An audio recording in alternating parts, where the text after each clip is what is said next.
As the Ben European UK tour comes to an end, I reflect while waiting to board a plane back home.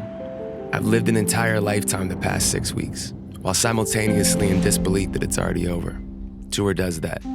Days meld into one another, sleep schedules get pushed to later and later, 2 a.m. bedtimes start to feel like a healthy decision, yet 4 a.m. is reached more frequently.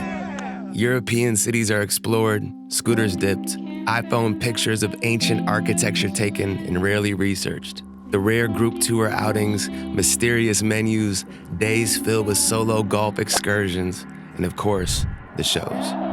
There's a stark contrast between hearing 15,000 people screaming your songs from the depths of their lungs and the silence of a Radisson Blu hotel room hours later.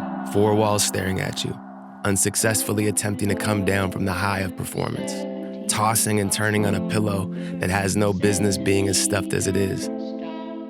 The love I felt on stage has moved me to tears during many of these shows.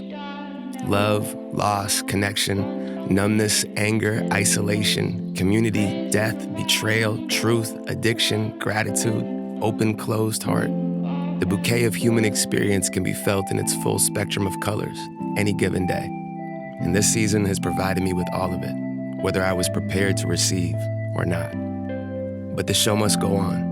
The call to rise when the body begs to rest, when the face doesn't remember how to smile. The thought of, I don't know how I can do it tonight, is given no choice to exist in a physical world. That thought is merely a placeholder to overcome. Sweat, inflammation, bodies collapsed only to be thrown back in the ring. The highlight reel you see on Instagram is a portion of what the circus has to offer. After all this time, I'm still madly in love with it. The pursuit of connection is what I live for. The utter amazement and sheer beauty of how music moves people continues to be my favorite discovery. To meet the eyes of the crowd with signs and tears and open arms is to know love, even when I lacked it for myself. The foreign accents pronouncing Macklemore and my jokes in between songs that don't hit. The fans that stay outside the venue until we load out, waiting in the cold to take an underexposed selfie and just give me a hug.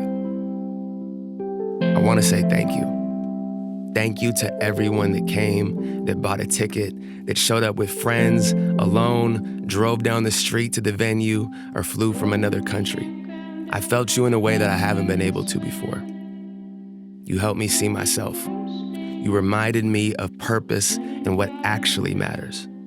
In this era of algorithmic uncertainty, overloaded New Music Fridays, dwindling attention spans, and overstimulated thumbs, this tour brought me back to what matters and what's real. We're here to see each other, to serve as reflections when others forget what God looks like, to not look away when they hold that same mirror to us. We rely on the hands of others to be carried when we can't do it alone. As I board this plane back to Seattle, I'm faced with more question marks back home than answers. But I trust that the unknown eventually turns into clarity, that fear and faith are choices. And when we forget, which we all inevitably will, just listen to the music. I love you guys. Thank you for saving my life.